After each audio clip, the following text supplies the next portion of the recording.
యేసుక్రీస్తు నామములో ఈ యొక్క న్యూ లైఫ్ చర్చ్ లైవ్ సర్వీస్ని వీక్షిస్తున్న మీ అందరికీ హృదయపూర్వక శుభాలు వందనాలని నేను మీకు తెలియజేస్తున్నాను.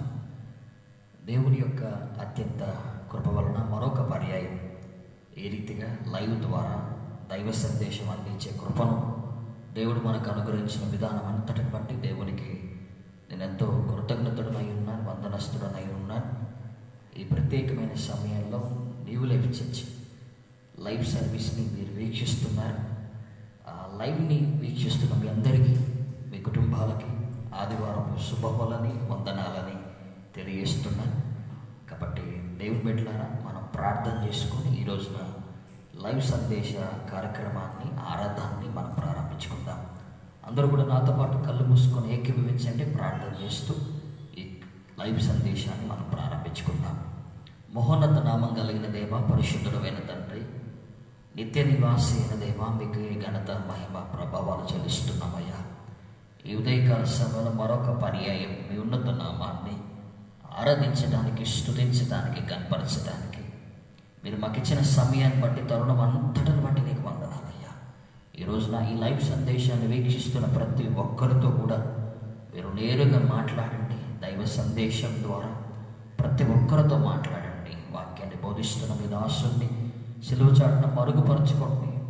సమస్తాన్ని నాయన మీ ప్రశస్త చేతులకు అప్పగిస్తుండగా మీ ఆత్మ నడిపింపు సమృద్ధిగా మాకు అనుగ్రహిస్తుండండి. ఆటంకపరిచే, బలహీనపరిచే, అభ్యంతరాన్ని కలగజేస్తున్నవన్నీ మీ నామములు బంధించండి. సమస్త ఘనత మహిమ ప్రభావాలు మీకే చెల్లిస్తూ యేసుక్రీస్తు ఉన్నత నామములో, మహిమగల నామములో ప్రార్థన చేస్తూ వేడుకుంటున్నాము తండ్రి, ఆమేన్. ఆమేన్. దేవునికి మహిమ కలుగును కాక. హల్లెలూయా. మరొక పర్యాయం ఈ యొక్క New Life Church live service ఆరాధనని వీక్షిస్తున్న మీ అందరికీ హృదయపూర్వక శుభాలు వందనాలని తెలియజేస్తున్నా.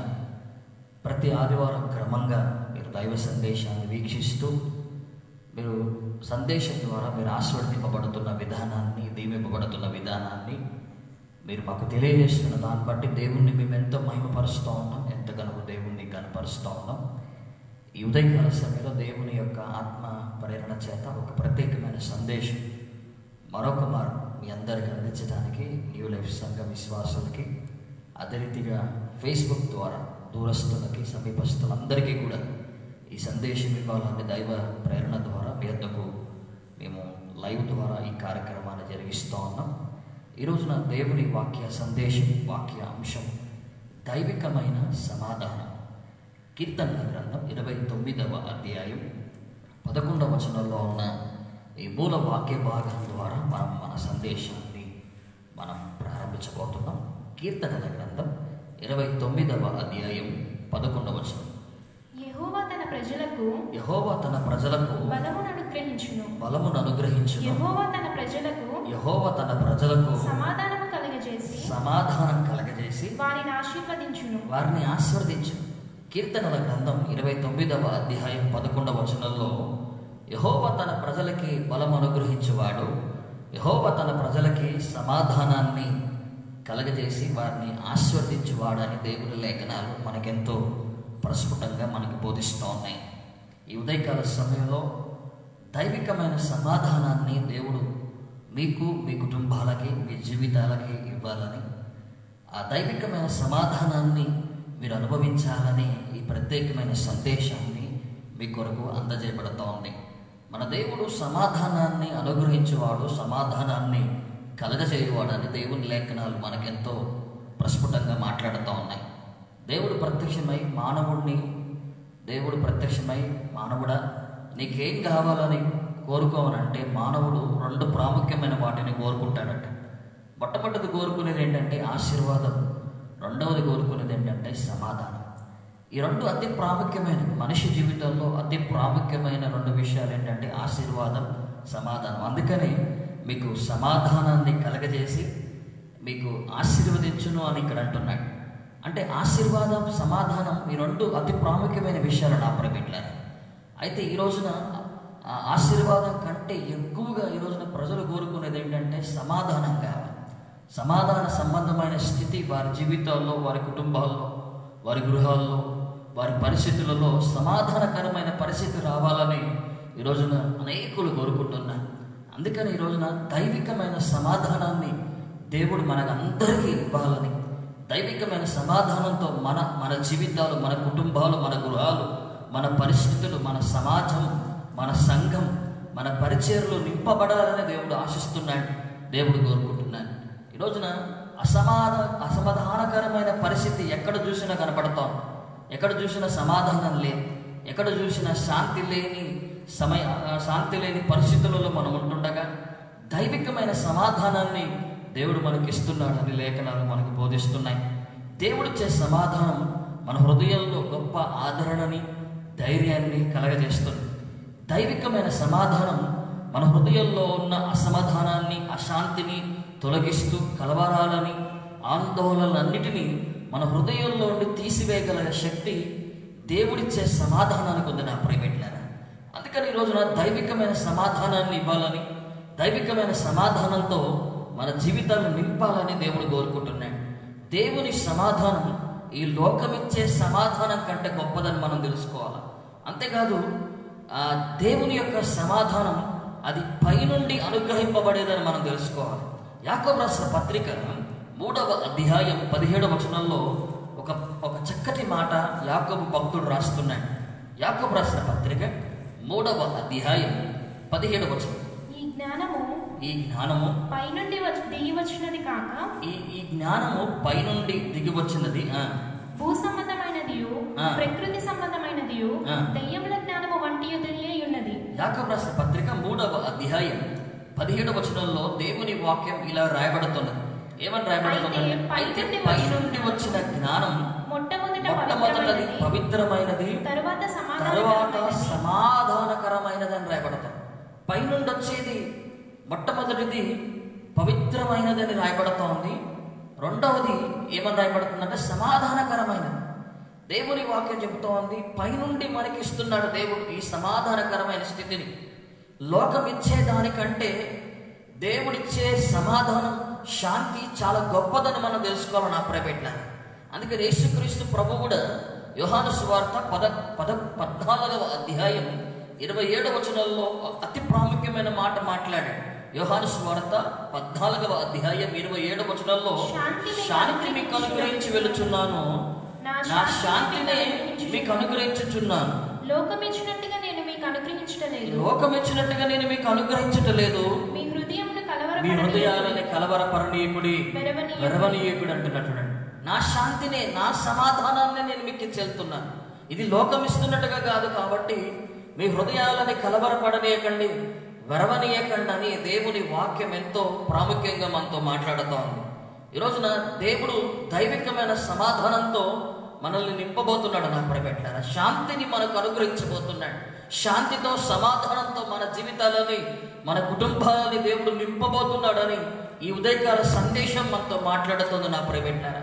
ఈరోజున ఏ అసమాధానకరమైన పరిస్థితుల్లో నీవు ఉన్నాం, ఏ అసమాధానకరమైన కుటుంబ వాతావరణం ఉంది, ఏ అసమాధానకరమైన గృహ వాతావరణం ఉన్నది, ఏ అసమాధానకరమైన పరిస్థితులు నీవు నీ గృహంలో, నీ ఇంటిలో, నీ కుటుంబంలో నీవు కలిగి ఉన్నావు. అట్టి అసమాధానకరమైన పరిస్థితులన్నీ తొలగించి గొప్ప సమాధానంతో, శాంతితో దేవుడు ఈ రోజున మిమ్మల్ని, మీ కుటుంబాలని ఆయన నింపబోతున్నాడని లేఖనాలు మనకెంతో ప్రస్ఫుటంగా మనకి తెలియజేస్తూ ఉన్నాయి. దేవుడి లేఖనాల్లో మనం చూస్తే మన దేవుడు సమాధానకర్త అని రాయబడుతోంది. దేవుని లేఖనాల్లో చూస్తే మన దేవుడు సమాధానానికి కారకుడు అని రాయబడుతోంది. యెషయా గ్రంథం 9వ అధ్యాయం 6వ వచనంలో దేవుడు సమాధానకర్త అని రాయబడుతోంది. మీకా గ్రంథం 5వ అధ్యాయం 5వ వచనంలో సమాధాన కారకుడు అని అక్కడ దేవుని లేఖనాలు ఎంతో ప్రాముఖ్యంగా మనతో మాట్లాడుతూ ఉన్నాయి. మీకా గ్రంథం 5వ అధ్యాయం 5వ వచనం. ఆయన సమాధానమునకు కారకుడగును అశ్షూరు మన దేశంలో చొరబడి. దేవుని లేఖనాలు రాయబడుతున్న మాటలు ఏంటంటే ఆయన సమాధానమునకు కారకుడు. సమాధానాన్ని మనకిచ్చేది దేవుడే. ఆయన సమాధానకర్తై ఉన్నాడు, సమాధానానికి ఆయన కారకుడై ఉన్నాడు నా ప్రియబిడ్డలారా.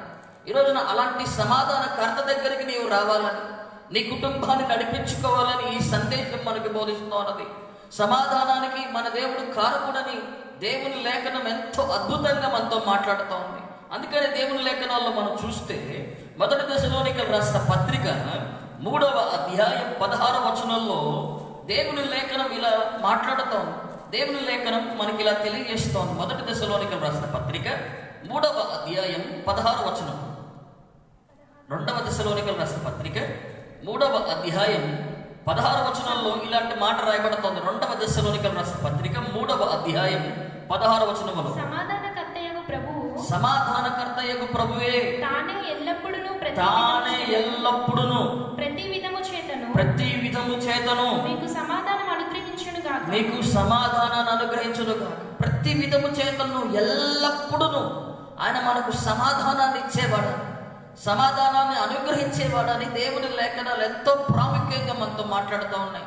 ఎల్లప్పుడూ సమాధానం ఇచ్చేవాడు, ఎల్లప్పుడూ ప్రతి విధము చేత సమాధానాన్ని మనకు అనుగ్రహించువాడనని 2వ దశలోనికలు రాసిన పత్రిక 3వ అధ్యాయం 16వ వచనం ఎంతో ప్రాముఖ్యంగా ఎంతో ప్రత్యేకంగా రాయబడుతుంది. నా ప్రియబిడ్డలారా, మన దేవుడు నిజంగా సమాధానానికి కర్త. ఆయన సమాధానానికి కర్త అని ఎలా మనము దాన్ని రూఢిపరచుకోగలుగుతాం, ఎలా మనము నమ్మాలి, ఈ మాటను ఎలా మనం విశ్వసించాలనంటే, ప్రపంచ చరిత్రలో మీరు ఒకసారి జ్ఞాపకం చేసుకుంటే యేసుక్రీస్తు పుట్టుక మునుపు ప్రపంచంలో ఎన్నో యుద్ధాలు జరిగాయి. అసమాధానకరమైన పరిస్థితులు ప్రపంచ దేశాల్లో నెలకొల్పబడ్డాయి. యేసుక్రీస్తు ప్రభు చనిపోయిన తర్వాత ప్రపంచంలో ఎన్నో యుద్ధాలు జరిగాయి, ఎన్నో అసమాధానకరమైన పరిస్థితులు నెలకొల్పబడ్డాయి. కానీ యేసుక్రీస్తు జన్మించిన తర్వాత ఆయన జీవించిన 30 సంవత్సరాలు, ఆయన పరిచయం చేసిన 3.5 సంవత్సరాల్లో ప్రపంచంలో ఎక్కడ కూడా యుద్ధాలు కానీ, ప్రతికూలతలు కానీ, అసమాధానకరమైన వాతావరణం కానీ ఎక్కడ కూడా లేదని చరిత్ర సజీవ సాక్ష్యంగా మనకి చెప్తాం. చరిత్ర ఒక రుజువుగా మనకు చూపించబడుతుంది. ఏంటంటే ప్రపంచ దేశాల్లో యేసుక్రీస్తు ప్రభు పుట్టి ఆయన జీవించిన 30 సంవత్సరాలు, పరిచయం చేసిన 3.5 సంవత్సరాల్లో ఎక్కడ యుద్ధాలు జరగలేదు, ఎక్కడ అసమాధానకరమైన వాతావరణం ఎక్కడ కూడా ప్రపంచ దేశాల్లో లేదు. ప్రజలు సుభిక్షంగా ఎంతో శాంతిని, ఎంతో నిమ్మలమైన జీవితాలని జీవించాలని చరిత్ర మనకి చెప్తాం. అంటే అంత సమాధానకర్త మన దేవుడు, అంత సమాధాన కారకుడని దేవుని లేఖనాలు ఎంతో ప్రాముఖ్యంగా ఎంతో ప్రత్యేకంగా మనకి తెలియజేయబడుతోంది. ఈ రోజున సమాధానం, ఎన్ని రకాల సమాధానం ఉన్నది. దైవికమైన సమాధానాన్ని దేవుడు మనకు అనుగ్రహించబోతున్నాడు. అయితే ఎక్కడ ఆయన ఈ దైవికమైన సమాధానాన్ని అనుగ్రహించబోతున్నాడో అద్భుతమైన సందేశాన్ని మీరు వినబోతున్నారు.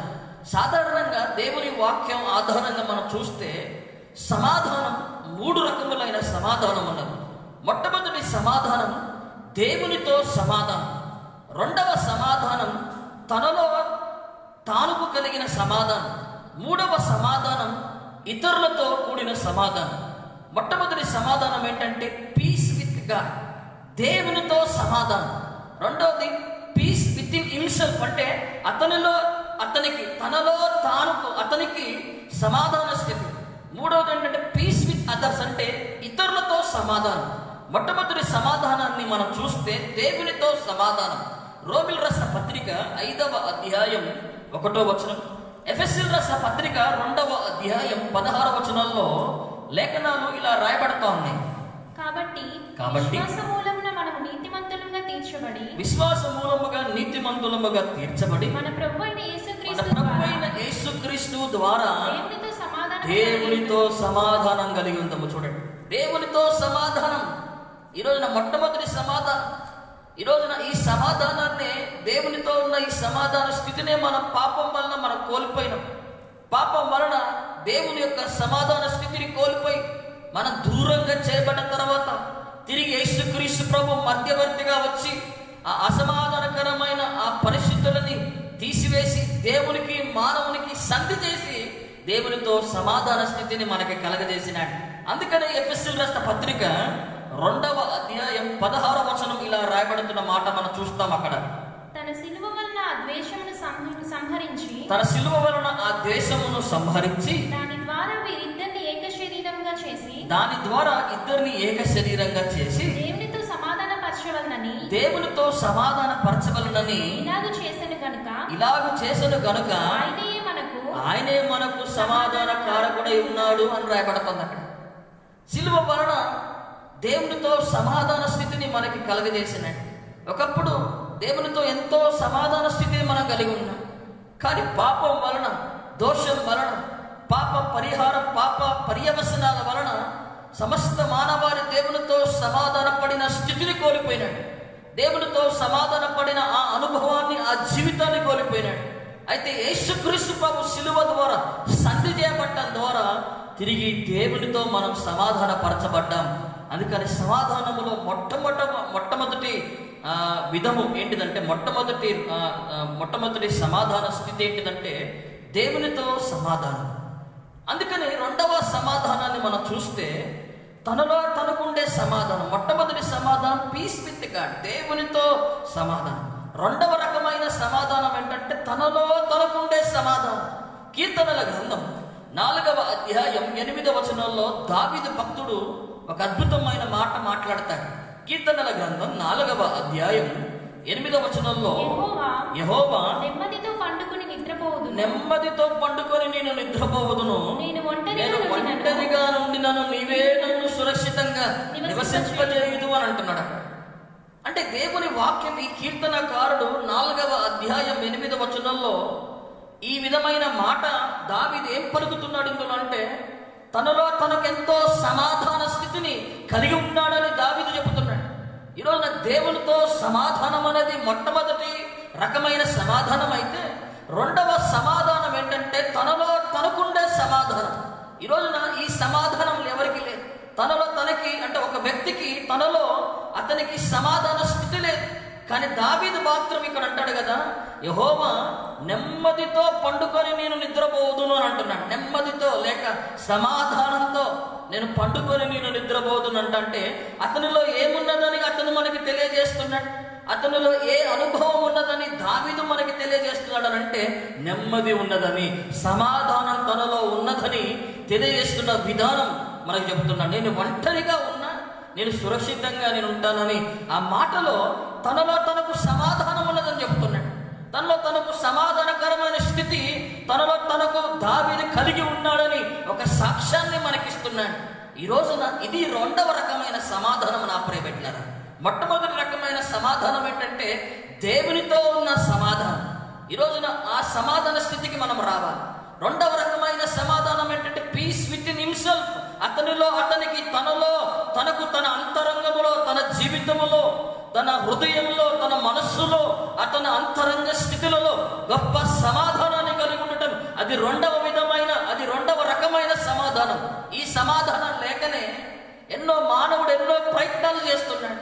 మానవుడు ఎన్నో రకాలుగా ఎన్నో తీర్థయాత్రలకు వెళ్ళటం, ఎన్నో పుణ్యస్థలాలకి వెళ్ళటం, ఎన్నో మొక్కులు మొక్కుకోవటం, లేకపోతే ఎన్నో ప్రయత్నాలు చేస్తున్నాడు. ఎందుకంటే అతనికి సమాధానం రావాలి. తనలో సమాధానకరమైన స్థితికి రావాలని మానవుడు చేసిన ప్రయత్నాలు మనం చూస్తున్నాం మన ప్రైవేట్లారా. అందుకని రెండవ విధమైన సమాధానం ఏంటంటే పీస్ విత్ ఇన్ హిమ్సెల్ఫ్. అతనికి ఉన్న సమాధానం. మూడవ సమాధానం ఏంటంటే ఇతరులతో ఉన్న సమాధానం, పీస్ విత్ అదర్స్ అని రాయబడతాను. రోమిల్ రాసిన పత్రిక 12వ అధ్యాయం 18వ వచనం, మత్తయి సువార్త 5వ అధ్యాయం 23-24 వచనాలు ఈ మాటలని మనకి తెలియజేస్తూ ఉన్నాయి.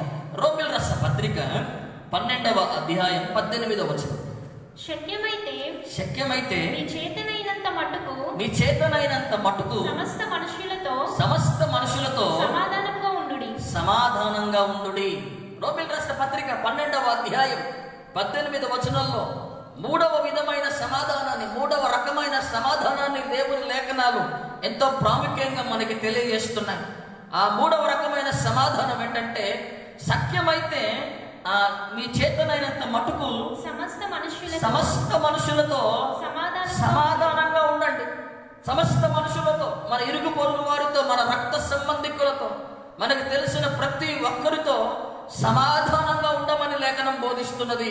ఇది మూడవ విధమైన సమాధానం లేక మూడవ రకమైన సమాధానం, ఇతరులతో ఉండే సమాధానం, పీస్ విత్ అదర్స్ అని రాయబడతా ఉంది. అంటే ఈ విధమైన సమాధానాన్ని మనం కలిగి ఉండాలి.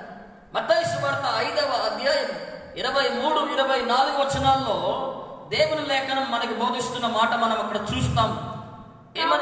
ఏం రాయబడుతుందంటే, కావున నీవు బలిపీఠం నందు అర్పణను అర్పించుచుండగా నీ మీద నీ సహోదరునికి విరోధం ఏమైనాను కలదని అక్కడ నీవు జ్ఞాపకం వచ్చిన ఎడల అక్కడ బలిపీఠం ఎదుటనే నీ అర్పణను విడిచిపెట్టి మొదట వెళ్ళి నీ సహోదరునితో సమాధాన పడుము. అటు తర్వాత వచ్చి నీ అర్పణను అర్పింపు, నీ సహోదరునితో సమాధాన పడమంటున్నా. ఈ విధమైన సమాధానం కూడా చాలా మందిలో లేదు. ఇతరులతో సమాధానకరమైన స్థితి లేక, రక్త సంబంధికులతో, ఇరుగు పొరుగు వారితో, సంఘములో ఒక్కొక్క విశ్వాసితో ఒక్కొక్కరు సమాధానకరమైన ఇతరులతో ఉండే ఈ సమాధానకరమైన స్థితి ఈరోజు లేదు నా ప్రైవేట్ల. మొట్టమొదటిగా దేవునితో ఉన్న సమాధానం, రెండవది తనలో తనకుండే సమాధానం, మూడవది ఇతరులతో ఉన్న సమాధానాన్ని గురించి దేవుని లేఖనాలు మనకి ఎంతో ప్రాముఖ్యంగా రాయబడుతోంది. ఇతరులతో కూడా సఖ్యమైతే సాధ్యమైనంత వరకు మనం వారితో అన్ని విషయాల్లో సమాధానకరమైన రీతిగా మనం ఉండాలి అని దేవుని లేఖనాలు ఎంతో ప్రాముఖ్యంగా మనతో మాట్లాడుతూ ఉన్నాయి. ఈరోజున మన అంశం ఏంటంటే దైవికమైన సమాధానం. ఈ దైవికమైన సమాధానాన్ని దేవుడు మనకు అనుగ్రహించాలని కోరుకుంటున్నాడు. ఈరోజున నీవు ఈ లైవ్ సందేశాన్ని వింటున్న నీవు, నీ కుటుంబీకులు, నీ ఇంటిలో ఉంటున్న ప్రతి ఒక్కరు, ఈ సందేశాన్ని వీక్షిస్తున్న ప్రతి ఒక్కరూ దైవికమైన సమాధానంతో దేవుడు నింపాలని ఆశపడుతున్నాడు నా ప్రియబిడ్డలారా. ఆ సమాధానకరమైన వాతావరణ పరిస్థితులలో మీరు నడిపింపబడాలి. అసమాధానం ఏదైతే ఈ కరోనా వైరస్ ద్వారా కానివ్వండి, ప్రపంచ దేశాల్లో ఈ విపత్కరమైన పరిస్థితులు, ఈ అపాయకరమైన పరిస్థితుల్లో కలిగిస్తూ ప్రపంచ దేశాలు సమాధానం లేని స్థితిని అనుభవిస్తున్నాయి. ప్రపంచ దేశాల్లో కలవరం, ప్రపంచ దేశాల్లో విచారం, ప్రపంచ దేశాల్లో ఆందోళననే కనబడుతుంది. సమాధానం ప్రపంచ దేశాల్లో ఎక్కడ కనపడట్లేదు. ఈ రోజున సమస్త మానవాళికి ఏం కరువైంది తెలుసా? కంటి నిండా నిద్ర కరువైంది, సమాధానం కరువైంది. ఈ రోజున ఎక్కడ ఏ విధమైన వైరస్ వస్తుందని, ఎక్కడ ఏ విధమైన అంటువ్యాధి కుటుంబానికి కానీ జీవితానికి కానీ కలుగుతుందని అనేక రకాల భయాలతో, ఆందోళనతో సమస్త మానవాళి ఆ భయంకరమైన భయంతో బ్రతుకుతున్నారు. అయితే ఈ రోజున దేవుని వాక్యం చెబుతుంది కదా, ఆ కలవరాలని, ఆ భయాలన్నిటినీ ఆయన తీసివేసి సమాధానాన్ని మీకు ఇవ్వబోతున్నాడు అని చెబుతున్నాడు. ఈ రోజున ఏ పరిస్థితులు మీ జీవితంలో ఉండవచ్చు, ఏ పరిస్థితులు గుండా మీ జీవితాలు వెళ్ళి వెళ్తుండొచ్చేమో కానీ ఈ రోజున దైవికమైన సమాధానాన్ని తప్పకుండా మీ జీవితంలో దేవుడు అనుగ్రహించబోతున్నాడు నా ప్రియబిడ్డలారా. ఆ సమాధానాన్ని తప్పకుండా మీరు మీ జీవితంలో చూడబోతున్నారని దేవుడు పలుకుతున్నాడు ఈ రోజున ఈ వాక్య సందేశం ద్వారా. అయితే ఈ దైవికమైన సమాధానాన్ని ఈ రోజున నీవు కోరుకున్నట్లయితే, ఈ దైవికమైన సమాధానాన్ని నాకు కావాలి ప్రభువా, నాకు, నా గృహానికి, నా జీవితానికి ఈ దైవికమైన సమాధానం అవసరమున్నాయి. నిజంగా నేను సమాధానం లేకనే ఉన్నాను, సమాధానం లేని స్థితిని అనుభవిస్తున్నాను, సమాధానం లేని పరిస్థితులే నా ఇంటిలో, నా గృహంలో, నేనుంటున్న స్థలములో, నేనుంటున్న ప్రాంతాల్లో, నేనుంటున్న నా యొక్క ఏరియాలో కానీ ఇలాంటి సమాధానం లేని స్థితిని అనుభవిస్తున్నానయ్యా. ఈ సమాధానం నాకు కావాలయ్యా. ఈ సమాధానంతో మేము, మా కుటుంబాలు నింపబడాలని మీరు కోరుకుంటే దైవికమైన సమాధానాన్ని దేవుడు 5 విధానాల్లో మనకి ఇస్తాడట. దైవికమైన సమాధానాన్ని మన జీవితంలో 5 చోట్ల ఆయన ఇస్తాడు.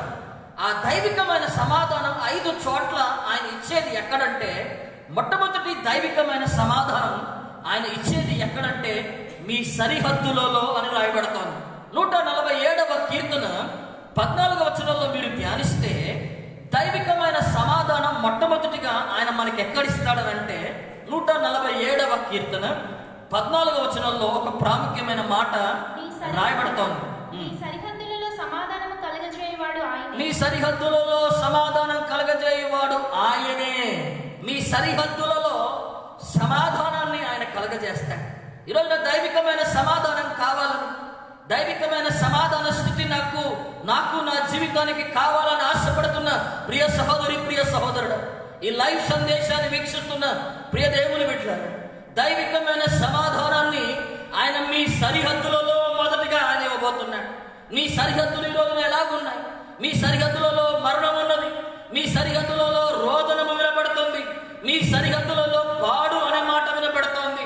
ఈ రోజున ప్రపంచ దేశాలు, ఒక్కొక్క దేశ సరిహద్దులు దాటుకుంటూ ప్రపంచ దేశాల్లోకి భయంకరమైన ఈ మహమ్మారి అయిన కరోనా అనేక దేశ సరిహద్దులను దాటుకుంటూ అనేక ఖండాలను దాటుకుంటూ 5 ఖండాలని దాటి దాదాపుగా ప్రపంచ దేశాల్లోకి వ్యాపించింది ఈ కరోనా. ఈ సరిహద్దులలో ఏమున్నది తెలుసా? మరణం ఉన్నది. ఈ రోజున ఈ సరిహద్దులలో మానవాళి జీవితంలో ఇప్పుడు ఏ పరిస్థితి ఉన్నది తెలుసా? భయం. ఈ రోజున మానవుని సరిహద్దులలో ఏం వినపడుతుంది తెలుసా? రోదనం వినపడతాం. ఈ రోజున మానవుని సరిహద్దులలో ఏం వినపడుతుందో తెలుసా? పాడు అనే మాట, నాశనం అనే మాట వినపడతాం. అయితే ఇట్టి సరిహద్దులలో ఇలాంటి పరిస్థితులు నెలకొల్పబడుతుండగా, ఈ ప్రతికూలమైన పరిస్థితులు, ఈ అనారోగ్యకరమైన పరిస్థితులు, ఈ మరణకరమైన పరిస్థితులు సరిహద్దులలో కలుగుతుండగా దేవుని వాక్యం చెబుతా ఉంది, నీ సరిహద్దులలో మాత్రం ఆయన సమాధానం ఇవ్వబోతున్నాడట. దేవుని వాక్యములో మనం చూస్తే 122వ కీర్తన 7వ వచనంలో కూడా నీ ప్రాకారములలో ఆయన సమాధానాన్ని ఇచ్చువాడు అని రాయబడుతుంది. 122వ కీర్తన 7వ వచనంలో మనం ధ్యానిస్తే నీ ప్రాకారములలో నెమ్మది కలుగును గాక. ఈ రోజున నీ ప్రాకారం ఏ విధంగా, ఈ రోజున నీ ఇంటికున్న సరిహద్దు, నీ కుటుంబానికి ఉన్న సరిహద్దు ఏ విధంగా ఉన్నది? ఈ రోజున అపాయకరమైన సరిహద్ద, మరణకరమైన సరిహద్ద, అనారోగ్యకరమైన సరిహద్ద, భయాలు, ఆందోళనలు, కలవరాలు, విచారాలతో కూడిన సరిహద్దులు కలిగి ఉన్నావు. ఈ రోజున ఏ విధమైన సరిహద్దు అయినా ఆ సరిహద్దును దేవుడు తీసివేసి సమాధానకరమైన సరిహద్దులలో దేవుడు మనకి ఇవ్వబోతున్నాడు. ఈ రోజున దేవుని వాక్యం ఎందుకు నేను ఈ మాట పదే చెబుతున్నానంటే, సరిహద్దులలో సమాధానం ఎందుకు దేవుడు ఇవ్వాలనంటే, దేవుని వాక్యం చెబుతోంది సరిహద్దులలో ఇలాంటి పరిస్థితులు ఉన్నాయి. ఏంటిదా పరిస్థితి? యెషయా గ్రంథం 15వ అధ్యాయం 8వ వచనంలో మీరు ధ్యానిస్తే దేవుని లేఖనం ఇలా రాయబడుతోంది. ఏమని రాయబడుతుందంటే, యెషయా గ్రంథం 15వ అధ్యాయం 8వ వచనం. యెషయా గ్రంథం 15వ అధ్యాయం 8వ వచనంలో ఇలాంటి మాట రాయబడుతోంది. ఏమని రాయబడుతుందనంటే, రోదనము మోయాబు సరిహద్దులలో వ్యాపించను. ఈ రోజున మోయాబు సరిహద్దులలో ఏముంది తెలుసా? రోదనం, కన్నీరు, దుఃఖం ఉందట. ఈ రోజున మోయాబు లాంటి సరిహద్దులనే మన సరిహద్దులు కూడా మార్చబడ్డాయి. ఈ రోజున ఎవరి సరిహద్దులు చూసినా, ఎవరి దేశ సరిహద్దులు చూసినా, ఎవరి ఇంటి సరిహద్దులు చూసినా ఈ భయంకరమైన మహమ్మారి కరోనా వలన కన్నీరు, దుఃఖము, రోదన మాత్రమే వినపడతాం. ఈ మోయాబు సరిహద్దులలో రోదనము వినపడ్డట్టుగా అనేక ఇళ్లకి, అనేక కుటుంబాల సరిహద్దులు, అనేక పట్టణాల సరిహద్దులు, అనేక గ్రామాల సరిహద్దులు, అనేక దేశాల సరిహద్దులలో రోదనము వినపడుతుంది. నా ప్రబెట్టారా, రోదనం. వుహాన్ అనే దేశాన్ని చూస్తే ఆ వుహాన్ సరిహద్దులలో ఏం వినపడ్డా తెలుసా? ఆ వుహాన్ దేశం అంతటిలో దాదాపుగా ఈ కరోనా మహమ్మారి ద్వారా 3 నెలలు 4 నెలలు భయంకరమైన రోదన కేకలు వినపడ్డాయి. భయంకరమైన కన్నీరు, దుఃఖము మాత్రమే వినపడింది. ఈ రోజున సరిహద్దులలో రోదనం ఉన్నది. అయితే ఆ రోదనాన్ని ఆయన తీసివేసి సమాధానాన్ని ఆయన ఇవ్వబోతున్నాడు అని చెబుతున్నాడు. అదే రీతిగా యెషయా గ్రంథం 60వ అధ్యాయం 18వ వచనంలో మీరు ధ్యానిస్తే దేవుని లేఖనాలు ఇలా రాయబడుతూ ఉన్నాయి. యెషయా గ్రంథం 60వ అధ్యాయం 18వ వచనం. ఇకను నీ దేశమున బలత్కారమైన మాట వినబడదు, నీ సరిహద్దులలో పాడు అనే మాట గాని, నాశనం అనే మాట గాని వినబడదు అని రాయబడుతుంది. పాడు అనే మాట, నాశనం అనే మాట వినబడుతుందట. ఈ రోజున ఏ సరిహద్దులని చూడండి, ఏ దేశ సరిహద్దులనైనా, ఏ కుటుంబ సరిహద్దులనైనా పాడు అనే మాట, నాశనం అనే మాట వినబడుతోంది. ఈ రోజున మనిషికి సరిహద్దులలో సమాధానం లేదు నా ప్రబెట్టారా. అందుకనే దైవికమైన సమాధానంతో దేవుడు ఈ రోజున ఈ సందేశం ద్వారా మీ కుటుంబాల్లోకి ఆయన రాబోతుండగా మీ సరిహద్దులు సమాధానకరమైన సరిహద్దులుగా దేవుడు మార్చబోతున్నాడు నా ప్రబెట్టారా. రోదనము వినపడకుండా మీ సరిహద్దులు సమాధానకరమైన సరిహద్దులుగా మార్చబడబోతున్నాయి. పాడు అనే మాట వినపడకుండా, నాశనం అనే మాట ఇక మీదట మీ సరిహద్దులకి రాకుండా, అది పలకబడకోకుండా శాంతిని, సమాధానాన్ని మీ సరిహద్దులలో దేవుడు కలగజేయబోతున్నాడని మొట్టమొదటి మాట మనకెంతో ప్రాముఖ్యంగా తెలియజేయబడతాం. యెషయా గ్రంథం 51వ అధ్యాయం 19వ వచనంలో దేవుని వాక్యం ఇలా బోధిస్తున్నది, మనకి ఇలా తెలియజేయబడుతుంది. ఏమని తెలియజేయబడుతుంది ఒకసారి చూద్దాం. ఈ రెండు అపాయములు నీకు సంభవించును. నిన్ను ఓదార్చగలవాడు ఎక్కడున్నాడు? పాడు నాశనము కరువు, ఖడ్గము ప్రాప్తించును. నేను నిన్ను ఎట్లా ఓదార్చుదును? నీ కుమారులు మూర్ఛిల్లి ఉన్నారు. దుప్పి వలలో చిక్కుబడినట్లు వీధులన్నిటి చివరలలో వారు పడి ఉన్నారు అని రాయబడుతుంది. ఓదార్పు లేదు ఈరోజు నా సరిహద్దులలో చాలా మందికి. పాడు, నాశనం, కరువు, ఖడ్గము అనేవే ప్రాప్తించి మన సరిహద్దులలో ఇవే వినపడుతున్నాయి, మన సరిహద్దులలో ఇవే కలుగుతున్నాయి. గడిచిన ఒక 5-6 నెలల నుండి మనం చూస్తుంటే ప్రపంచ దేశాల్లో పాడు, నాశనం, ఖడ్గం, కరువు అనే మాటలు సరిహద్దులలో వినపడుతుంటుండగా ఈరోజు నా దైవికమైన సమాధానం మన సరిహద్దులలో దేవుడు ఇవ్వబోతున్నాడు. నా ప్రియబిడ్డారా, ఆ సమాధానకరమైన స్థితిని మనకి, మన కుటుంబాలకి దేవుడు ఈ రోజు నుండి ఆయన మనకు అనుగ్రహించబోతున్నాడు.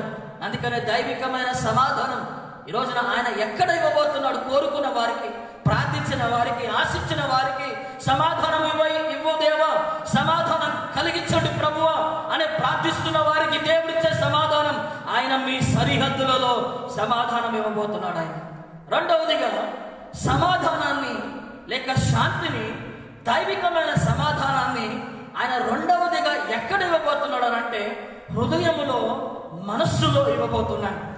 కొలసీయుల రాసిన పత్రిక 3వ అధ్యాయం 15వ వచనం, యెషయా గ్రంథం 26వ అధ్యాయం 3వ వచనం, ఫిలిప్పీయుల రాసిన పత్రిక 4వ అధ్యాయం 6-7 వచనాలు మనకేం తెలియజేస్తున్నాయనంటే కొలసీయుల రాసిన పత్రిక 3వ అధ్యాయం 15వ వచనం, క్రీస్తు అనుగ్రహించు సమాధానం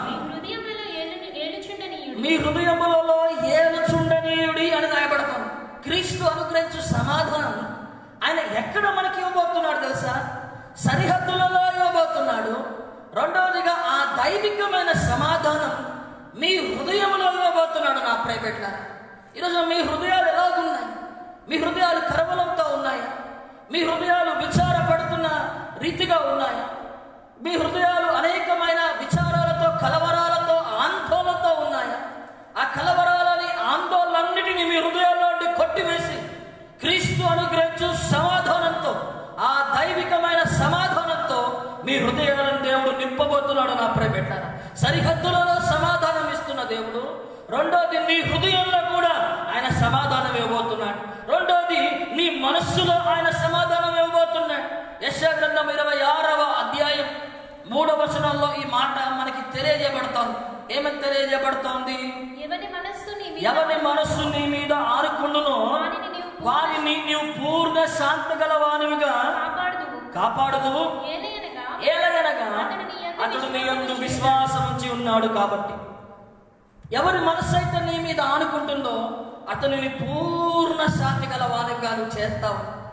సంపూర్ణ సమాధానంతో, దైవికమైన సమాధానంతో అతని మనస్సుని, అతని హృదయాన్ని నీవు నింపుతావని ఈ లేఖనాలు ఎంతో ప్రస్ఫుటంగా మనతో మాట్లాడుతున్నాయి. ఈ రోజున మనస్సులో నెమ్మది లేకుండా, హృదయాల్లో నెమ్మది లేకుండా ఉన్న ప్రియ సహోదరి, ప్రియ సహోదరుడు, దైవికమైన సమాధానాన్ని నీ హృదయంలో, నీ మనస్సులో దేవుడు తప్పకుండా ఈ సందేశం ద్వారా నింపబోతున్నాడు. ఈ రోజున ప్రపంచ దేశ పరిస్థితులను చూసి, నీ చుట్టుపక్కల ఉన్న పరిస్థితులను చూసి, ఆర్థిక పరిస్థితులు, దేశ అనారోగ్య పరిస్థితులను చూసి నీ హృదయాల్లో కలవరంతో ఉన్నావా? నీ కుటుంబ పోషణ ఎట్లా? నీ ఆర్థిక పరిస్థితులు దిగజారిపోతుంటే, నీ కుటుంబ పరిస్థితులు రోజు రోజుకి క్షీణించిపోతుంటే, ఈ లాక్డౌన్ ఇంకా కొనసాగుతూ, ఇంకా అది ఎత్తివేయబడక, ఇంకా ఉపాధి అవకాశాలు లేకుండా, ఇంకా సంపాదన లేని స్థితికి నువ్వు ఇంకా వెళ్ళకోకుండా ఇంటిలోనే నువ్వు మిగిలిపోతున్న దాన్ని బట్టి కలవరపడుతున్నావేమో, హృదయంలో నొచ్చుకుంటూ బాధపడుతూ సమాధానం లేని స్థితిని అనుభవిస్తున్నావేమో. దేవుని వాక్యం నేరుగా సూటిగా నీతోనే మాట్లాడుతోంది. ఉదయం నీ హృదయంలో ఆయన సమాధానాన్ని ఇవ్వబోతున్నాడు. నీ మనస్సులో గొప్ప సమాధానాన్ని ఆయన కలిగించబోతున్నాడు. నా ప్రియబిడ్డలారా, కేవలం నువ్వు చేయవలసింది ఏంటంటే ప్రార్థన పూర్వకంగా నీ హృదయంలో ఉన్న వేదనని, నీ మనస్సులో ఉన్న వేదనంతా నువ్వు దేవుని చేతులకి నువ్వు దేవుని చేతులకు నువ్వు ఇవ్వగలిగితే ఆయన తన సమాధానాన్ని, తన శాంతిని నీ హృదయాల్లోకి ఇస్తాడట. అందుకని ప్రార్థనలో ఉన్న అద్వితీయమైన అనుభవం ఏంటంటే మన సమస్యలు, మన బాధలు, మన అసమాధానకరమైన పరిస్థితులు దేవునికి తెలియజెప్పుకుంటే దేవుడు తన శాంతిని, తమ సమాధానాన్ని మన హృదయాల్లోకి నింపుతాడట. అందుకనే ఫిలిప్పీయులకు రాసిన పత్రిక 4వ అధ్యాయం 6-7 వచనాల్లో ఇలా రాయబడతా ఉంది. ఏమని రాయబడతా ఉంది? ఫిలిప్పీయులకు రాసిన పత్రిక 4వ అధ్యాయం 6వ వచనం 7వ వచనం. దేనిని గూర్చి చింతపడకుడి. చూడండి, దేనిని గూర్చి చింతపడకుడి. ప్రతి విషయంలోనూ ప్రార్థన విజ్ఞాపనల చేత, ప్రతి విషయంలో ప్రార్థన విజ్ఞాపనల చేత కృతజ్ఞతాపూర్వకంగా మీ విన్నపాలను దేవునికి తెలియజేయుడి. అప్పుడు సమస్త జ్ఞానానికి మెచ్చిన దేవుని సమాధానం యేసుక్రీస్తు వలన మీ హృదయములకు మీ తలంపులకు కావలి ఉండునని రాయబడుతోంది. నువ్వు గినక ఒకవేళ కృతజ్ఞతాపూర్వకంగా చింతపడకుండా నీ ప్రతి ప్రార్థనని, నీ ప్రతి విజ్ఞాపనకి కృతజ్ఞతాపూర్వకంగా నువ్వు దేవునికి తెలియజేయగలిగితే సమస్త జ్ఞానానికి మెచ్చిన క్రీస్తు సమాధానం నీ హృదయానికి, నీ తలంపుకు అనగా నీ మనస్సుకు కావలి ఉండును అని రాయబడుతోందట. అంటే దేవుని వాక్యం ఈరోజు ఏం చెబుతోంది ప్రస్ఫుటంగా అంటే, దైవికమైన సమాధానం నీ సరిహద్దులలోకే మాత్రమే కాదు, దైవికమైన సమాధానాన్ని నీ హృదయానికి, నీ మనస్సుకు కూడా దేవుడిస్తాడట. ఒకసారి పరిశుద్ధ గ్రంథంలో ఈ సంఘటన ఎక్కడ రాయబడలేదు, కానీ దేవుడు తన దూతల సమూహంతో ఒక మీటింగ్ పెట్టాడట. పరలోకంలో ఒక మీటింగ్ జరుగుతుంది. ఒక కథగా చెప్తున్నాను, ఒక తాత్పర్యంగా, ఒక ఉపమానంగా మీకు చెప్తున్నాను. పరలోకంలో దేవుడు ఒక పెద్ద దూతలతో మీటింగ్ పెట్టాడట. ఆ మీటింగ్ కారణం ఏంటంటే, మానవుడు దేవునికి దూరం అయిపోయి, మానవుడు దేవునికి సమీపంగా రాకుండా దేవునికి చాలా దూరంగా వెళ్ళిపోయాడట. అయితే తిరిగి మానవుడు దేవుని దగ్గరికి రావాలంటే ఏం చేయాలో ఆ మీటింగ్ యొక్క ఉద్దేశం అట. అప్పుడు దేవదూతలన్నీ ముక్త కంఠంతో ఏం చెప్పాయనంటే, మానవునికి సమాధానం తీసేద్దాం, హృదయంలో మనస్సులో సమాధానం తీసేస్తే మానవుడే పరిగెత్తుకుంటూ దేవుని దగ్గరకు వస్తాడని చెప్పారట. దేవుడు కూడా అన్నాడట, సరే అలాగే చేద్దాం, మానవునికి హృదయంలో సమాధానం, మనస్సులో సమాధానం దూరమగును కాక అని అన్నాడట. అయితే ఆ దూతలతో దేవుడు అన్నాడు, మరి ఈ సమాధానాన్ని ఎక్కడుంచుదామని అంటే, ఒక దూత అన్నదట, దేవా మీకు ఆలోచన చెప్పేంత జ్ఞానం లేదు, కానీ సమాధానాన్ని ఆ ఆకాశంలో ఎత్తైన స్థలంలో పెడదాం, అక్కడికి మానవుడు వెళ్ళి తీసుకోలేడని చెప్తే దేవుడు అన్నాడు, మానవునికి ఆ జ్ఞానం, తెలివి చాలా పెరిగిపోయినాయి, టెక్నాలజీ పెరిగిపోయింది, ఎంత ఎత్తులో పెట్టినా సమాధానాన్ని ఎన్ని వేల కిలోమీటర్లు అయినా వెళ్ళి తెచ్చుకోగలుగుతాడు. ఇంకొక దూత అందంట, సమాధానాన్ని సముద్రపు అత్యడుగు భాగంలో లోపటికి పెడదాం, మానవుడు వెళ్ళలేనంత లోతులో పెడదాం అని చెప్పిందంట. దేవుడు అన్నాడట, మానవుడికి జ్ఞానం పైకెళ్ళటమే కాదు, కిందకి వెళ్ళటం కూడా తెలిసింది. సముద్ర అడుగు భాగంలో ఎంత లోపటికి పెట్టినా ఆ సమాధానాన్ని వెళ్ళి తెచ్చుకుంటాడని చెప్పి. ఇంకొక దూత అన్నది, సమాధానాన్ని గాల్లో పెడదామన్నదట. దేవుడు అన్నాడట, గాల్లో ఏ ద్రవాలు ఉన్నాయో, ఎలాంటి పార్టికల్స్ ఉన్నాయో దేవునికి, మానవుడికి చాలా జ్ఞానం పెరిగిపోయింది, అక్కడ పెట్టినా అందులో కూడా కనుక్కుంటాడు, గాల్లో ఏమేమి ఉన్నాయో మానవుడికి తెలుసును అన్నాడు. అందరూ చెప్పిన ఆలోచన బట్టి దేవునికి సంతృప్తి కలగట్లేదు. అప్పుడు ఒక చిన్న దూత లేచి దేవుని దగ్గరికి వచ్చి, ప్రభువా, ఈ దూతలకు కానీ మీకు కానీ ఆలోచన చెప్పేంత జ్ఞానం లేదు, కానీ నా నా నా నా ఆలోచన ఏంటంటే, సమాధానాన్ని ఎత్తైన స్థలంలోనో, లోతైన సముద్రపు అడుగు భాగంలోనో, గాల్లోనో, ఇంకెక్కడో కాదయ్యా, సమాధానాన్ని మానవుని హృదయంలోనే పెడదామన్నమాట. మానవుని మనస్సులోనే సమాధానాన్ని పెడదాం. అయితే క్రీస్తుని ఎప్పుడు అంగీకరిస్తాడో, క్రీస్తుని ఎప్పుడు తెలుసుకుంటాడో, ఆ సమాధానం అతను పొందుకునేలా మనం దాన్ని కలిగిద్దామని చెప్పగానే దేవుడు ఆమెనన్నాడట. ఈరోజున సమాధానం లేక ఎక్కడికెక్కడికో పరిగెత్తుతున్నారు, సమాధానం లేక తీర్థ యాత్రలకు, సమాధానం లేక పుణ్య స్థలాలకి పరిగెత్తుతున్నారు జనాలు. సమాధానం ఎక్కడెక్కడో లేదని అప్పుడే పెట్టారు. సమాధానం నీ హృదయంలోనే, నీ మనస్సులోనే దేవుడు పెట్టాడు. యేసుని నువ్వు ఎప్పుడు అంగీకరిస్తావో, యేసుని నువ్వు సొంత రక్షకునిగా ఎప్పుడైతే నువ్వు స్వీకరించి తన నీ మనస్సులోకి చేర్చుకుంటావో, ఆ గడియలో, ఆ క్షణంలోనే గొప్ప సమాధానాన్ని మీరు చూస్తారు. అందుకని ఈ రోజున రక్షింపబడిన వారందరికీ అనుభవం అన్నది. రక్షింపబడిన వారందరికీ సమాధానం కలిగిన స్థితి వారి హృదయంలో, వారి మనస్సులో కలిగి ఉన్న దైవికమైన సమాధానం సరిహద్దులలో ఆయన కలగజేస్తాడు. రెండవది, దైవికమైన సమాధానం మన మనస్సులో, మన హృదయాల్లో కలగజేస్తాడు. మూడవది, దైవికమైన సమాధానం మన ఇంటిలో కలగజేస్తాడు. మత్తయి సువార్త 10వ అధ్యాయం 13వ వచనాన్ని చూడండి. దేవుని లేఖనాలు మనకి ఏమని రాయబడుతున్నాయో అక్కడ, ఆ ఇల్లు యోగ్యమైనదైతే సమాధానం దాని మీదకి వచ్చును, అది అయోగ్యమైనదైతే సమాధానం తిరిగి వచ్చును. దేవుని లేఖనాలు ఎంతో ప్రాముఖ్యంగా మనతో మాట్లాడుతున్నాయి. దైవికమైన సమాధానం ఈరోజున దేవుడు ఎక్కడ మనకి కలిగించబోతున్నాడు తెలుసా? మన ఇంటిలో అని రాయబడతాం. సరిహద్దులలో, మనస్సులో, హృదయంలో రెండవది. మూడవది ఇంటిలో ఆయన సమాధానాన్ని కలగజేయబోతున్నాడు. తన ప్రియులకి సమాధానకరమైన నివాసాన్ని ఆయన ఇవ్వబోతున్నాడు. సమాధానకరమైన పరిస్థితులు ఒక్కొక్కరి ఇంటిలో దేవుడు ఉంచబోతున్నాడు. నా ప్రియబిడ్డలారా, ఈరోజున మన ఇల్లు ఎలాగున్నది? మన ఇల్లు సమాధానకరమైన స్థితిలో ఉన్నదా? మన గృహం సమాధానకరమైన పరిస్థితులలో ఉన్నదా? అసమాధానకరమైన పరిస్థితులలో ఉన్నదా? ఈరోజున ఎట్టి పరిస్థితులు మన ఇంటిని ఏలుబడి చేస్తున్నా, మన గృహాలను ఏలుబడి చేస్తున్నా, అనారోగ్యం ఉండొచ్చు, అప్పులు ఉండొచ్చు, వ్యాధి రోగ రుగ్మతలు ఉండొచ్చు, ప్రతికూల పరిస్థితులు ఉండొచ్చు. ఈరోజున పరిస్థితులు దేవుడు తీసివేసి మన గృహాలని, మన ఇళ్లలోని గొప్ప సమాధానంతో దేవుడు నింపబోతున్నాడు. నా ప్రియబిడ్డలారా, యెషయా గ్రంథం 32వ అధ్యాయం 18వ వచనంలో ఇదే మాట రాయబడుతుంది. అక్కడ ఏమని రాయబడుతోంది? యెషయా గ్రంథం 32వ అధ్యాయం 17వ వచనం. నీటి సమాధానము కలుగజేయును, నీటి వలన నిత్యమును నిమ్మలము నిబ్బరము కలుగును. అప్పుడు నా జనులు విశ్రమ స్థలములందును ఆశ్రయ స్థానముల యందును సుఖకరమైన నివాసముల యందు నివసిస్తారట. సుఖకరమైన నివాసం మనకి దేవుడు ఇస్తాడని రాయబడతాడు. ఎందుకంటే నీతి నిమ్మలమును, నిత్యమును నిమ్మలమును నిబ్బరమును కలగజేస్తున్నట. ఈ రోజున ఆ నిమ్మలము, ఆ నిబ్బరాన్ని నీ ఉంటున్న నీ నివాసము మీద, నీ ఉంటున్న నీ గృహము మీద దేవుడు ఇవ్వాలని ఆశపడుతున్నాడు. నా ప్రియబిడ్డ, దేవుడు కలిగించాలని ఆశపడుతున్నాడు. సామెతల గ్రంథం 3వ అధ్యాయం 33వ వచనంలో మీరు చూస్తే దేవుని లేఖనాలు ఇలా బోధిస్తున్నాడు. ఏమని బోధిస్తున్నాడో చూడండి ఒకసారి. భక్తిహీనుల ఇంటి మీదికి యెహోవా శాపం వచ్చును, నీతిమంతుల నివాసం వీరికి ఆశీర్వాదం వచ్చును, సమాధానం వచ్చును అని రాయబడతాం.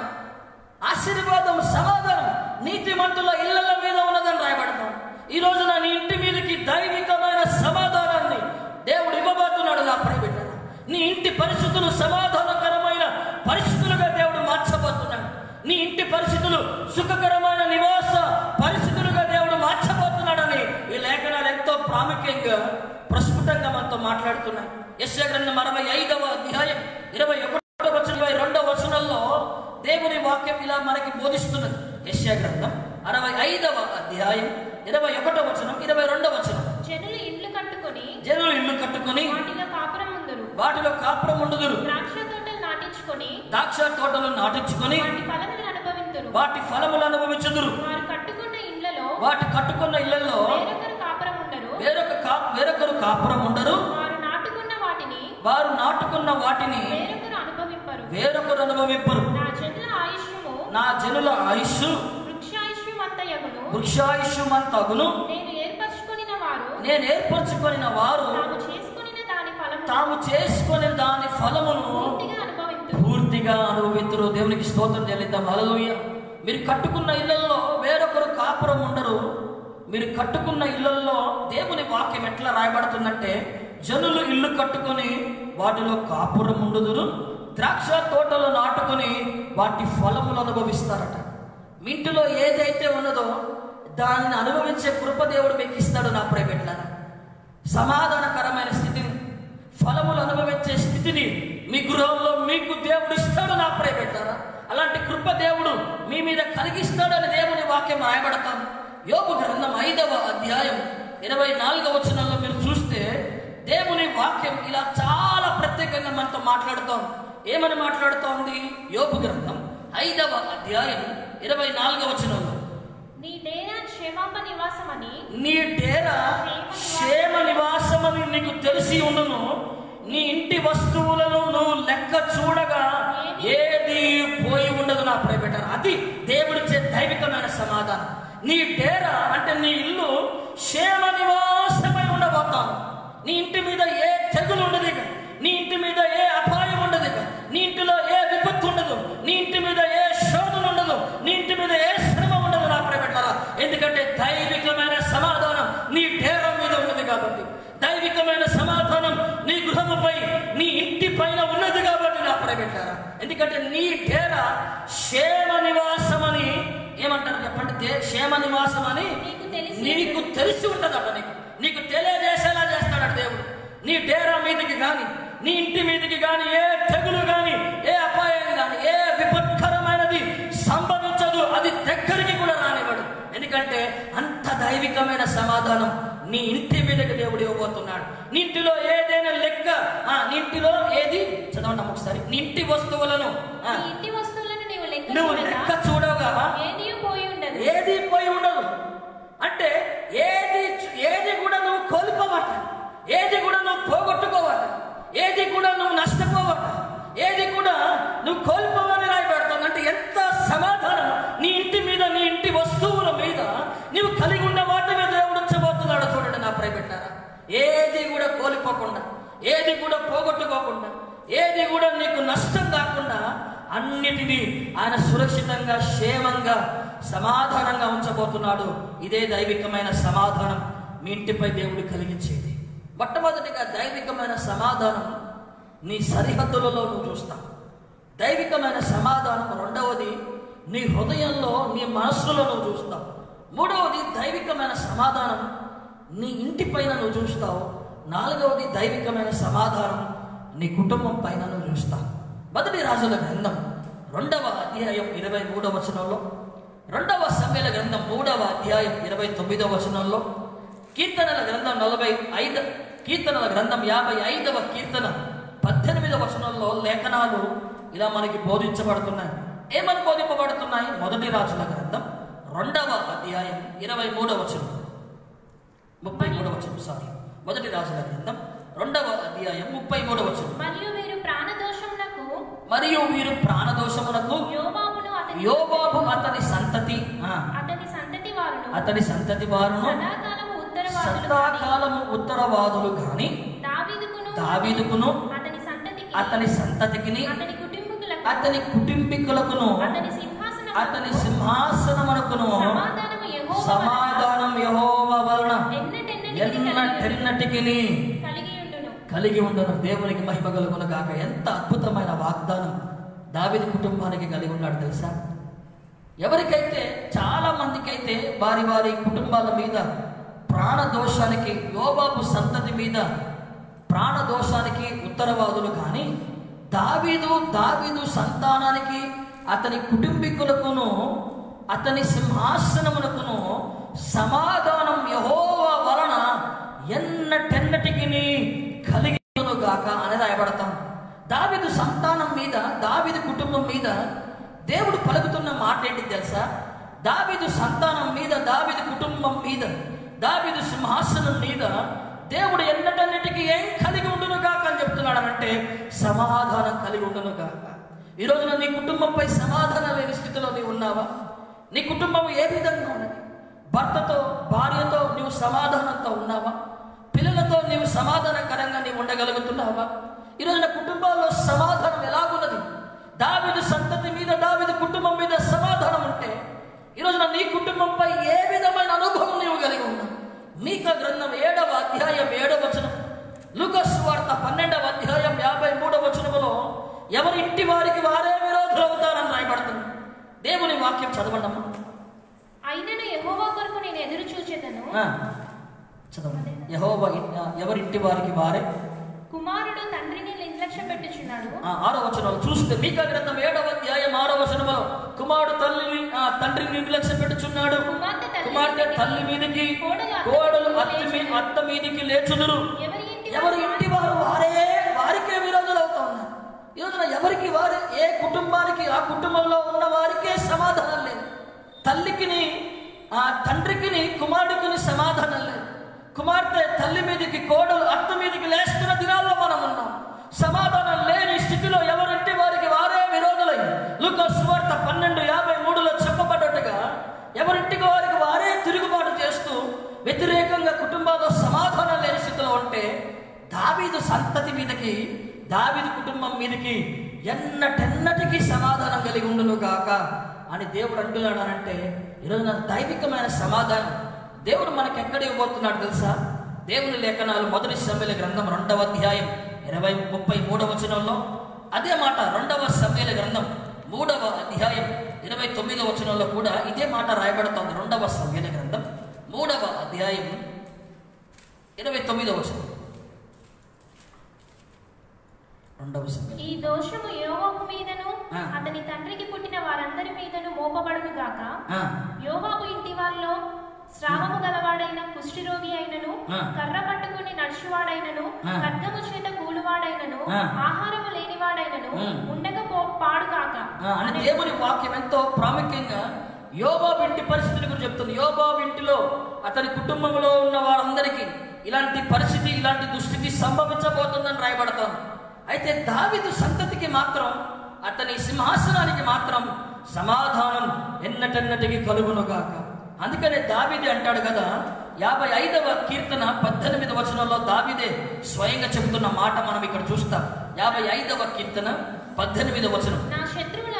నా శత్రువులు అనేకులై ఉన్నారు, ఆయనను వారు నా మీదికి రాకుండా సమాధానం కలగజేసి ఆయన నా ప్రాణమును విమోచించి ఉన్నాడు. సమాధానాన్ని నాకు కలగజేసి నా ప్రాణాన్ని విమోచించి ఉన్నాడని 55వ కీర్తన 18వ వచనంలో ఈ కీర్తనకారుడైన దావీదే స్వయంగా చెబుతున్న సాక్ష్యాన్ని మనం వింటున్నాం. ఈ రోజున నీ కుటుంబం ఎలాగున్నది నా ప్రియ బిడ్డలారా? నీ కుటుంబ పరిస్థితులు ఎలాగున్నాయి? ఉదయకాల సమయంలో దైవికమైన సమాధానం నీ కుటుంబం పైకి కూడా దేవుడు దావీదు వలె, దావీదు కుటుంబానికి పలికినట్టుగా, దావీదు కుటుంబానికి ప్రకటించినట్టుగా, దావీదు కుటుంబానికి వాగ్దానం చేయబడ్డట్టుగా, ఎన్నటెన్నటికి దావీదు కుటుంబంపై సమాధానం ఉన్నట్టుగా నీ కుటుంబంపై కూడా అదే సమాధానాన్ని ఆయన ఇవ్వబోతున్నాడు. ఒక పాశ్చాత్య దేశంలో ఒక భర్త, ఒక భార్య, వారికి బహుమానంగా ఒక కుమారుడు, దేవుడు వారికి బహుమానంగా ఒక బిడ్డను దేవుడు ఒక బిడ్డని దేవుడు వారికి ఇచ్చారు వారి కుటుంబ జీవితంలో. ఆ కుటుంబంలో ఎలాంటి గొడవలు కానీ, ఎలాంటి ప్రతికూలతలు కానీ ఎప్పుడు సంభవించేవి కాదు. అయితే ఆ కుటుంబంలో ఆ బాబు పుట్టిన తర్వాత భార్య ఉద్యోగం, భర్త ఉద్యోగం, ఆ బాబు పెరుగుతూ ఒక 10 సంవత్సరాలు అలా వచ్చే కల్లా కుటుంబాల్లో భయంకరమైన ప్రతికూలతలు కలిగి ఆ ఫారెన్ కంట్రీలో ఉన్న ఆ కుటుంబంలో భయంకరమైన ప్రతికూల పరిస్థితులు వచ్చేసినాయి. ఆ భార్యకి భర్తకి సమాధానం లేక ఒకరిని ఒకరు డైవర్స్ ఇచ్చేసుకొని విడిపోదామని అనుకుంటున్నారు. కానీ ఆ బహుమానం ఇవ్వబడిన ఆ బిడ్డను బట్టి మాత్రమే ఇంకా వాళ్ళు అన్నిటిని ఓపిక పడుతూ ఉన్నారు. ఒక మరణకరమైన రోగం ఆ బాబుకి కలగగానే ఆ బాబు కూడా చనిపోయాడు. చనిపోగానే ఇక భార్య ఆ భర్త నుండి విడాకులు కోరి, ఆ భార్య భర్తకు దూరం అయిపోయింది. భర్త భార్య నుండి విడాకులు కోరి భర్త కూడా భార్యకు దూరం అయిపోయారు. ఆ భర్త ఉద్యోగ రీత్యా వేరొక దేశానికి వెళ్ళిపోయింది. భార్య కూడా ఉద్యోగ రీత్యా ఇంకొక దేశానికి వెళ్ళిపోయింది. చాలా ఏళ్ళు గడిచిపోయినాయి. చాలా సంవత్సరాలు, 5 సంవత్సరాలు, 8 సంవత్సరాల దాకా దాదాపుగా గడిచిపోయినాయి. గడిచిపోయిన తర్వాత ఆ బాబు జ్ఞాపకాలను, వారు బహుమానంగా ఇవ్వబడిన బాబు జ్ఞాపకాలను పదే వారి జ్ఞాపకం వస్తుంటే ఆ భర్త భార్య ఒకరికొకరు తెలియకుండానే ఆ బాబు చనిపోయిన రోజున అతనికి నివాళులు అర్పించడానికి ఆ సమాధి దగ్గరికి వచ్చారట. దూర ప్రాంతం నుండి భార్య బాబు చనిపోయిన దేశానికి, దూర ప్రాంతం నుండి భర్త బాబు ఆ చనిపోయిన ఆ దేశానికి వచ్చి ఆ సమాధి దగ్గర ఆ నివారణ అర్పించడానికి ఆ పుష్పగుచ్చాలని అదే సమయంలో ఆ సమాధి మీద పెట్టబోతుండగానే ఆ దైవికమైన సమాధానం ఆ భార్యలోనూ ఆ భర్తలోనూ కలిగి ఒకరికొకరికి పశ్చాత్తాపడి దూరంగా ఉండి సమాధానం లేని స్థితిని అనుభవిస్తున్నాం. ఇకనైనా కలిసి జీవిద్దాం, ఒకరినొకరు విడిచిపెట్టుకోకుండా ఈ బాబు దగ్గరకు వచ్చాం. ఈ బాబు సమాధి దగ్గరకు వచ్చి ఆ భార్య భర్తలు సమాధాన పడి కుటుంబముగా సమాధానంతో ఆ సమాధి దగ్గర నుండి వెళ్ళిపోయారట. ఇదే సంఘటన క్రీస్తు మరణం ద్వారా కూడా మనకి కలిగింది నా ప్రియబిడ్డలారా. క్రీస్తు మరణం దూరమైపోయిన మనల్ని దేవునికి సమీపస్తులుగా మనల్ని చేసింది. అదే రీతిగా ఈ రోజున భార్య భర్తలుగా సమాధానం లేని స్థితిలో తల్లికిని కుమారులకి తల్లికిని ఈ రోజున తల్లిదండ్రుల మాట వినకోకుండా సమాధానం లేని స్థితిలో అనుభవిస్తున్న కుటుంబాలన్నిటినీ కూడా దైవికమైన సమాధానం ఈ రోజున నింపబోతోంది నా ప్రియబిడ్డలారా. ఏ సమాధానం అయితే దావీదు కుటుంబం మీదికి వచ్చిందో అదే సమాధానం మీ కుటుంబాలపైకి కూడా దేవుడు కలిగించబోతున్నాడు. దైవికమైన సమాధానం సరిహద్దులలో ఇవ్వబోతున్నాడు. రెండవదిగా హృదయంలో, మనస్సులో ఇవ్వబోతున్నాడు. దైవికమైన సమాధానం ఇంటిలో ఇవ్వబోతున్నాడు. 4వదిగా కుటుంబంలో ఇవ్వబోతున్నాడు. ఐదవదిగా దైవికమైన సమాధానం నీవు నివసిస్తున్న పట్టణములో, నీవు నివసిస్తున్న దేశములో ఆయన ఇవ్వబోతున్నాడు. ఇర్మియా గ్రంథం 29వ అధ్యాయం 7వ వచనంలో నీవు నివసిస్తున్న పట్టణమును క్షేమకరమైన పట్టణంగా దేవుడు దాన్ని ఉంచుతాడని రాయబడతాం. అదే రీతిగా మనం చూస్తే లేవియా కాండం 26వ అధ్యాయం 6వ వచనంలో, లేవియా కాండం 26వ అధ్యాయం 6వ వచనం, లేవియా కాండం 26వ అధ్యాయం 6వ వచనములో, ఆ దేశములో నేను మీకు క్షేమమును కలగజేయుదును, మీరు పండుకొనినప్పుడు ఎవరును మిమ్మల్ని భయపెట్టరు, ఆ దేశములో దుష్టభగములు లేకుండా చేసేదను, మీ దేశములోనికి ఖడ్గము రాదు అని రాయబడతాం. మీ దేశంలో మీకు క్షేమం కలుగును అంటే ఆ మాటకు అర్థం ఏంటంటే నెమ్మది కలుగును, సమాధానం కలిగి మీరుంటారని ఆ దేశం గురించి, పట్టణాన్ని గురించి దేవుడు మాట్లాడుతున్నాడు. దేవుని లేఖనాలు మనం చూస్తే దైవికమైన సమాధానం ఆయన ఎక్కడ మనకి ఇవ్వబోతున్నాడు అంటే మనం ఉంటున్న దేశం మీద, మనం ఉంటున్న పట్టణం మీద దైవికమైన సమాధానం ఇవ్వబోతున్నాడట. చూద్దాం దేవుని లేఖనాల్లో కొన్ని మాటలని నేను మీకు చూపిస్తాను. 2వ దినవృత్తాంతముల గ్రంథం 14వ అధ్యాయం 1వ వచనంలో మీరు చూస్తే ఒక మాట రాయబడుతోంది. త్వరగా చదువుతాం. 2వ దినవృత్తాంతముల గ్రంథం 14వ అధ్యాయం 1వ వచనం. అబియా తన పితరులతో కూడా నిద్రింపగా, జనులు అతనిని దావీదు పట్టణమందు పాతిపెట్టిరి. అతనికి బదులుగా కుమారుడు రాజాయను. ఇతని దినములలో దేశము 10 సంవత్సరములు నెమ్మది పొందెను. ఇతని దినములలో దేశము 10 సంవత్సరాలు నెమ్మది పొందెను అని రాయబడతాం. 10 సంవత్సరాలు నెమ్మది పొందిందంట, లేకపోతే సమాధానం ఆ దేశం పొందిందని రాయబడతాం. ఈ రోజున ఒక్క ఆశ వలన 10 సంవత్సరాలు దేశం మీద నెమ్మది కలుగుతుంటే, నీ ప్రార్థనల వలన, నీ కుటుంబం చేస్తున్న ప్రార్థన వలన, నీ పట్టణంపై, నీ ఉంటున్న దేశంపై దైవికమైన సమాధానం రాబోతుంది. నా ప్రియబిడ్డలారా, న్యాయాధిపతుల గ్రంథం 3వ అధ్యాయం 21వ వచనం చూస్తే ఇలా రాయబడుతుంది. న్యాయాధిపతుల గ్రంథం 3వ అధ్యాయం 21వ వచనం తీయండి ఒకసారి. న్యాయాధిపతుల గ్రంథం 3వ అధ్యాయం 21వ వచనం. అప్పుడు యెహోదు తన ఎడమ చేతిని చాపి, 3వ అధ్యాయం 11వ వచనం. అప్పుడు 40 సంవత్సరములు దేశము నెమ్మది పొందెను. అప్పుడు 40 సంవత్సరాలు దేశము నెమ్మది పొందింది. 10 సంవత్సరాలు దేశం నెమ్మది పొందింది చూసినాం, 40 సంవత్సరాలు దేశం నెమ్మది పొందింది చూసినాం. అదే న్యాయాధిపతుల గ్రంథం 3వ అధ్యాయం 29వ వచనంలో కూడా మనం ధ్యానిస్తే, ఆ కాలమున వారు మోయాబీయులలో బలము గల శూరులైన పరాక్రమశాలులను 10,000 మందిని చంపిరి, ఒకడును తప్పించుకొనలేదు. ఆ దినమున మోయాబీయులు ఇశ్రాయేలు చేతి కింద అనుపబడగా దేశములో 80 సంవత్సరాలు నిమ్మలంగా ఉండెను. దేశంలో 80 సంవత్సరాలు నిమ్మలంగా ఉన్నాడని రాయబడతారు. న్యాయాధిపతుల గ్రంథం 5వ అధ్యాయం 31వ వచనాన్ని చూస్తే, తర్వాత దేశము 40 సంవత్సరాలు నిమ్మలంగా ఉన్నదని రాయబడతాం. అంటే ఈరోజు నా సమాధానాన్ని, శాంతిని, దైవికమైన మనముంటున్న దేశం మీద, మనముంటున్న పట్టణం మీద ఆయన ఇవ్వబోతున్నాడు. నా ప్రియబిడ్డలారా, సరిహద్దులలో సమాధానాన్ని కలిగిస్తూ ఆ దైవికమైన సమాధానాన్ని ప్రారంభించిన దేవుడు, హృదయంలో, మనస్సులో ప్రారంభించిన దేవుడు, ఇంటిలో సమాధానాన్ని ఇస్తున్న దేవుడు, కుటుంబంపైకి సమాధానం ఇస్తున్న దేవుడు, కుటుంబంతోనే ఆపివేయడు. నా ప్రియబిడ్డలారా, ఇక్కడ నీ ఉంటున్న పట్టణం మీదికి, నీ ఉంటున్న దేశం మీదికి కూడా గొప్ప సమాధానకరమైన స్థితిని, గొప్ప శాంతిని కూడా ఆయన దయచేయువాడని ఈ లేఖనాలు ఎంతో ప్రాముఖ్యంగా ఈరోజు రాయబడుతున్నాయి. ఈరోజున ప్రపంచ దేశాల్లో మీరు చూస్తే ఏం కనపడుతోందనంటే, ఎక్కడ చూసిన కరోనా వైరస్, ఎక్కడ చూసిన మరణం, ఎక్కడ చూసిన అనారోగ్యం, ఎక్కడ చూసిన చావు, ఎక్కడ చూసిన భయాలే దేశం మీద కనపడుతున్నాయి. దేశ ఆర్థిక ప్రగతి కోల్పోతోంది, ఆర్థిక వ్యవస్థ దెబ్బతింటాం, దేశ రాజకీయ పరిస్థితులు దెబ్బతింటాం, దేశ పరిస్థితులు మారిపో ఉన్నాయి. అట్టడుగు కరువు పరిస్థితి దేశంపై రానున్న దినాల్లో కలగబోతుందని చెప్తున్నారు.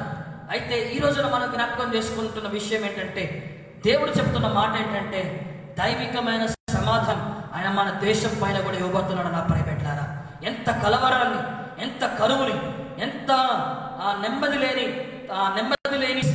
లేని పరిస్థితులని, ఇంకా ఏ పరిస్థితులను దేశం మీద, పట్టణం మీదకి ఈ కరోనా వైరస్ ద్వారా కలిగిందో, ఈ లాక్డౌన్ ఎంత వేగంగానే దేవుడు శాంతి దేశాన్ని పోతున్నాడు. దేశ ప్రజలు నిమ్మలను నిద్రపోతున్నారు. ఎంత కరువు, ఆర్థిక వ్యవస్థ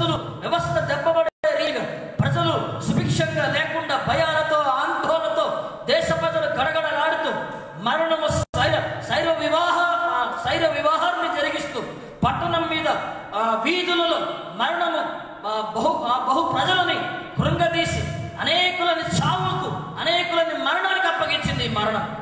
కానీ పట్టణాల్లో దేశంలో గొప్ప నెమ్మలాన్ని గొప్ప సమాధానాన్ని రానున్న దినాల్లో మనం చూడబోతున్నాం. ఎంత ప్రతికూలతలని దేశంపై మనం ఇప్పుడు దాకా అనుభవించామో దైవికమైన సమాధానం ఇవ్వబోతున్న దేవుడు అట్టి కరువుని, అట్టి ప్రతికూలతలని, అట్టి అసమాధానకరమైన వాతావరణ పరిస్థితులు మన దేశంపై కొట్టివేసి భక్తుల ప్రార్థనల ద్వారా, సేవకుల ప్రార్థనల ద్వారా దైవిక సమాధానం ఇవ్వుదేవా అని వేడుకుంటున్న తన బిడ్డల ప్రార్థనల ద్వారా దేశం నిమ్మలంగా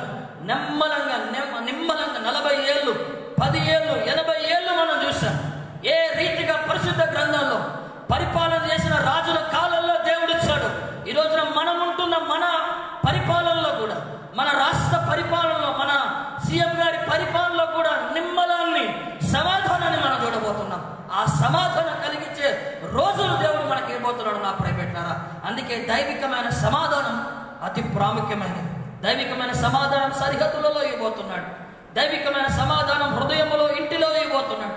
దైవికమైన సమాధానం హృదయంలో, మనస్సులో ఇవ్వబోతున్నాడు. దైవికమైన సమాధానం కుటుంబంలో ఇవ్వబోతున్నాడు.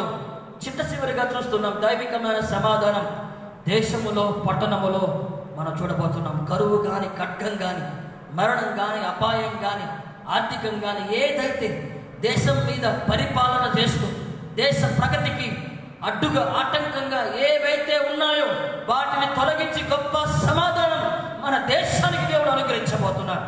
మన పట్టణాలకి, మన గ్రామాలకి, మన రాష్ట్రాలకి దేవుడు అనుగ్రహించబోతున్నాడు. అదే దైవికమైన సమాధానం. ఈరోజు అట్టి సమాధానంతో దేవుడు మన జీవితాలని, మన కుటుంబాలను నింపునుగాక. దేవుడి మనకి మన వెనికిడిలో ఈ మాటలని దీవించునుగాక. కళ్ళు మూసుకుందాం, ప్రార్థన చేసుకుందాం. మహోన్నత నామం కలిగిన దేవ, ఈరోజు నా లైవ్ సందేశాన్ని వీక్షిస్తూ నాతో పాటు ఏ బిడ్డలైతే కళ్ళు మూసుకొని ప్రార్థనలో ఏకీభవిస్తూ, ఏ పురుగులైతే ప్రార్థనలో నాయన అయా సరిహద్దులలో సమాధానం కావాలని, హృదయంలో, మనస్సులో సమాధానం కావాలని, మూడవదిగా వారింటిలో సమాధానం కావాలని, వారి కుటుంబాల్లో సమాధానం కావాలని, పట్టణంలో సమాధానం, దేశంపై సమాధానం కావాలని ఏ ప్రియులైతే నాతో పాటు ప్రార్థనలో ఏకీవిస్తున్నారో దైవికమైన సమాధానం ఈ వాక్యం వింటున్న ప్రతి ఒక్కరి సరిహద్దులలో కలుగునుగాక. దైవికమైన సమాధానం ప్రతి హృదయానికి, ప్రతి వాక్యం వింటున్న ప్రతి ఒక్కరి మనస్సుకి కలుగునుగాక. దైవికమైన సమాధానం ప్రతి వాక్యం వింటున్న, లైవ్ వీక్షిస్తున్న ప్రతి ఒక్కరి ఇంటికి, గృహానికి కలుగునుగాక.